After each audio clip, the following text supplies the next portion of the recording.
ہندوستان ایسی ملی جلی تہذیب کا نام ہے جس کے ماحول میں ایسے افراد جو دنیا کی رنگ و بو سے تعلق رکھتے ہیں، ایسی زبانیں بولتے ہیں جو دنیا میں بولی جاتی ہے، ایسی تہذیب رکھتے ہیں جس تہذیب کا تعلق دنیا سے ہے۔ دنیا کے اور ملکوں میں جو تہذیب پائی جاتی ہے وہ ہندوستان میں گلی گلی کے اندر اپنے اپنے علاقوں سے پائی جاتی ہے۔ اس لیے کہا جاتا ہے کہ ہندوستان ایک ایسا ملک ہے جس ملک کی مثال دنیا کے تختے پر 150 سے زائد کسی بھی ملک کے اندر نہیں ہے۔ اس ملی جلی تہذیب کا نام ہندوستان ہے، اور یہاں کے رہنے والے ہندوستانی، اس کے علاوہ جو بھی کچھ ہے، کوئی اپنے آپ کو مسلمان کہتا ہے، کوئی جین کہتا ہے، کوئی عیسائی کہتا ہے، کوئی مجوسی کہتا ہے، کوئی ہندو کہتا ہے، یہ جتنا بھی ہے یہ سب کا سب مذہبی اعتبار سے ہندوستانیوں کو پہچاننے کا طریقہ ہے۔ آج کا دن ہندوستانیوں کے اوپر، ہندوستانیوں کے پرخوں کی وہ تاریخ جو مجاہدات سے بھری ہوئی ہے، جو جس کی گواہی، جس قربانی کی گواہی اس ملک کا ایک ایک چپا دیتا ہے، ان کی تاریخ کو جب بیان کیا جاتا ہے اور بچوں کے، چھوٹے چھوٹے بچوں کے، ان کے ذہن و دماغ میں ان کے بڑوں کی پرخوں کی تاریخ کو رکھا جاتا ہے تو وہ چیز ان کی زندگی کی آخری سانس تک کام آتی ہے کہ ہم اس قوم سے ہیں کہ دنیا کی سپر پاور طاقت سے ٹکرائے تھے اور مار بھگا کر کھدیڑ کر باہر نکالا تھا۔ یہ ہندوستانیوں کی ان پرخوں کی تاریخ ہے جنہوں نے بے سر و سامانی کے عالم میں، کمزوری کے عالم میں، ٹوٹے کے عالم میں اس ملک میں رہ کر دنیا کی اس سپر پاور طاقت سے ٹکرائے تھے جس کی حکومت میں کہا جاتا ہے کہ سورج غروب نہیں ہوتا، مشرق سے مغرب تک اس کی حکومت تھی، اس کے ایجنٹ تھے، اس کا حکم چلتا تھا، اور وہ ایک حکم اس ملک کے کسی پہاڑ کی چوٹی پر بیٹھ کر دیتا تھا۔ وہ حکم بولا یہاں جاتا تھا اور سنا انگلینڈ میں 7 سمندر پار سنا جاتا تھا۔ یہاں کی بوریوں پر بیٹھنے والے، کمزوری میں زندگی گزارنے والے، وہ لوگ ان سے ٹکرائے اور نتیجہ وہی ہوا ابتدا کے اندر جس کی توقع تھی۔ ہزاروں ہندوستانیوں کی جانیں چلی گئی، مال لوٹ لیا گیا، ان کے گھروں کو ختم کر دیا گیا، ان کی کھیتیوں کو برباد کر دیا گیا، ان کے نام و نشان کو مٹا دیا گیا۔ لیکن انگریز جب تھانہ بھون پہنچا تو ایک قلعے کی چوٹی پر توپ کو رکھ کر تھانہ بھون میں بمباری کی گئی، وہاں کے لوگوں کو در بدر کر دیا گیا، وہاں کے قاضی در بدر ہو گئے اور اپنے گھروں کو چھوڑ کر چلے گئے، اور بھوپال میں اور نہ جانے کہاں کہاں جا کر انہوں نے اپنی جان کو بچایا۔ لیکن اس طاقت کے ساتھ انگریز آیا کہ اس نے اس غرور اور گھمنڈ کے عالم میں ان کی در و دیوار کو باقی نہیں چھوڑا۔ میرے دوستو، ایسی داستانیں ایک دو نہیں، ہندوستان کے چپے چپے پر پھیلی ہوئی ہیں۔ اس ملک کا ایک ایک ذرہ گواہی دیتا ہے۔ یہ تو چند مشہور واقعات ہیں کہ ہم جلیاں والے باغ کی بات کریں یا شاملی کے میدان کی بات کریں یا ہم 1857 کی بات کریں اور چند واقعات کو اٹھا کر لوگوں کے سامنے بیان کریں، نہیں، ہندوستان کی 150 سالہ تاریخ وہ ہے جو نواب سراج الدولہ کے ساتھ مقابلہ آرائی کے بعد شروع ہوتی ہے اور 1857 تک چلتی ہے۔ یہ ایسی تاریخ ہے کہ اس تاریخ کے اندر ہندوستانیوں کے اوپر کون سا ظلم ہے جو انگریز نے اس ملک میں آ کر نہ کیا ہو۔ لیکن اللہ تعالیٰ کو جب وطن کی محبت آتی ہے اور غیور قوم بے نیازی کے ساتھ کھڑی ہوتی ہے اور دشمن کو پسپا کرنے کے ارادے سے کھڑی ہوتی ہے تو پھر اوپر کی مدد آتی ہے، اور وہ مدد اس ملک کے رہنے والوں کو، کوشش کرنے والوں کو، مجاہدہ کرنے والوں کو، ارادہ کرنے والوں کو وہ قوت اور حوصلہ دیتی ہے کہ دنیا دیکھتی ہے۔ دنیا کے تختے پر ہزاروں ملک ہیں جو آئے بنے اور چلے گئے، لیکن ہندوستان ایک ایسا ملک ہے جس ملک کی دھرتی پر ہندوستانیوں نے ایک دو سو سال قربانی نہیں دی، اپنے ملک کی آزادی کے لیے 300 سال تک جد و جہد کرتے رہے۔ اتنی لمبی جد و جہد اور اتنی لمبی کوشش اور اتنا لمبا محنت کا نتیجہ آدمی 10-20 سال کے بعد تھک ہار کر بیٹھ جاتا ہے۔ روس افغانستان میں آیا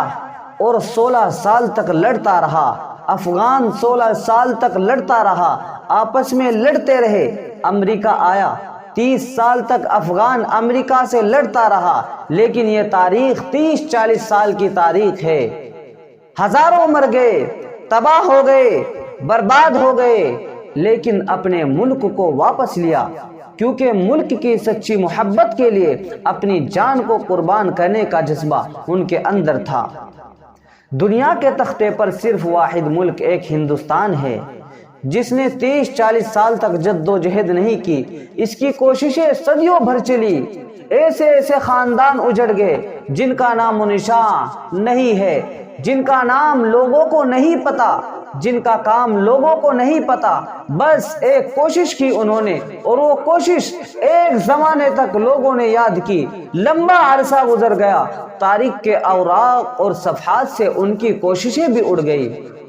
مولانا احمد اللہ بنارسی کو کون جانتا ہے؟ نہیں جانتے لوگ۔ ایک ایسا سفید ریش انسان، ایک ایسا مجاہد جس کی داڑھی کے بال چاندی کی طرح چمکتے تھے، ایک ایسا سفید چہرے والا انسان جو منبر و محراب پر بیٹھ کر لوگوں کو انسانیت کا درس دیتا تھا، قرآن کی آیتوں کو پڑھ پڑھ کر سناتا تھا، حدیث کے بول پڑھ کر سناتا تھا، اور انسان کو انسان بنانے کی فیکٹری میں کام کرتا تھا۔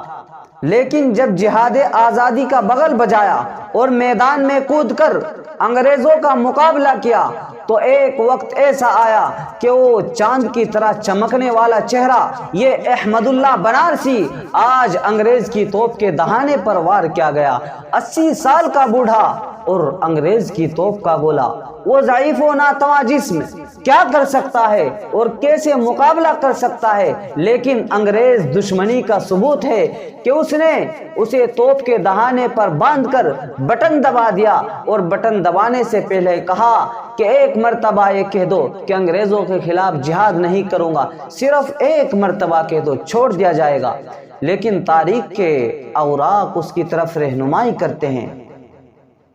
کہ بٹن دبا دیا گیا، جسم کے پرخشے اڑ گئے، لیکن انگریز کے سامنے سر کو نہیں جھکایا۔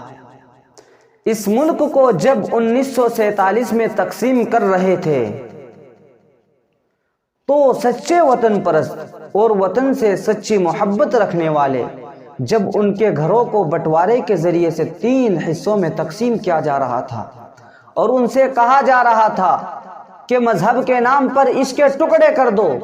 تو اس وقت وہ سچے وطن پرست اور وطن سے سچی محبت رکھنے والے وہ لوگ اپنے سروں کو جھکا کر رو رہے تھے کہ آج اپنے اور پرائے اس ملک کے ٹکڑے ٹکڑے کر رہے ہیں، اس ملک کو تقسیم کیا جا رہا ہے۔ جب ان سے رہا نہ گیا، میدان میں آئے اور لوگوں کو بٹھا کر سمجھایا، اے لوگوں، خدا کے واسطے اس ملک کے ٹکڑے مت کرو۔ لوگوں نے ایک بات نہ مانی،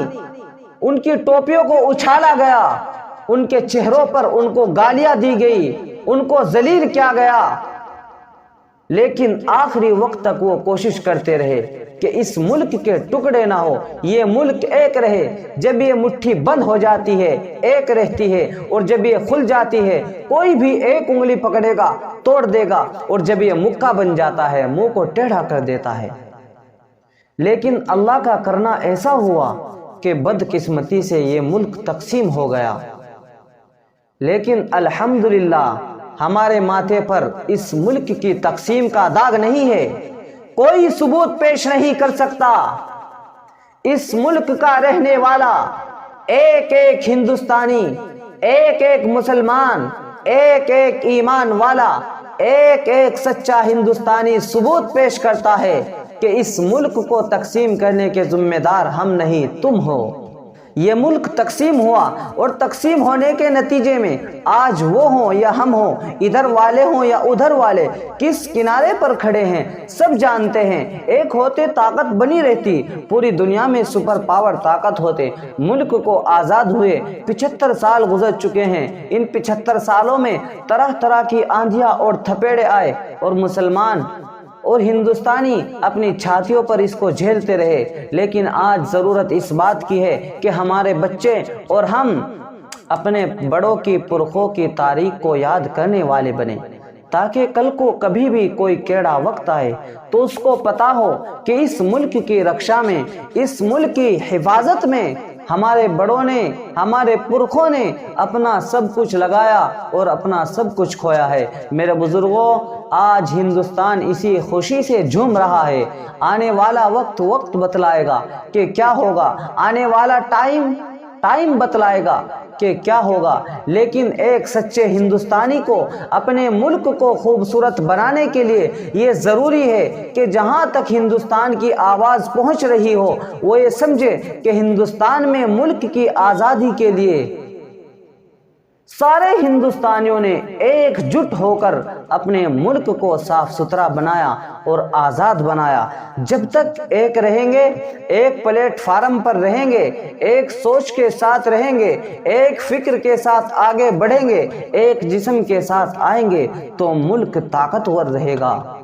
لیکن جب ملک کو تقسیم کر دیا جائے گا مذہب کے نام پر، جب ملک کو تقسیم کر دیا جائے گا سوچ کے نام پر، جب ملک کو تقسیم کر دیا جائے گا رنگ کے نام پر، جب ملک کو تقسیم کر دیا جائے گا فوج کے نام پر، جب ملک کو تقسیم کر دیا جائے گا اس خاص وچار دھارا کی بنیاد پر، تو ملک کی طاقت کمزور پڑ جائے گی، ملک برباد ہو جائے گا۔ ملک کو تقسیم مت کرو، نفرت نہ پھیلاؤ، پیار و محبت پیدا کرو۔ یہ پیار و محبت اس ملک کو آزادی دلا کر لائی تھی، اور یہی پیار و محبت اس ملک کو باقی رکھنے والی ہے، اور اسی پیار و محبت کے ساتھ ہم سب کو چلنا ہے۔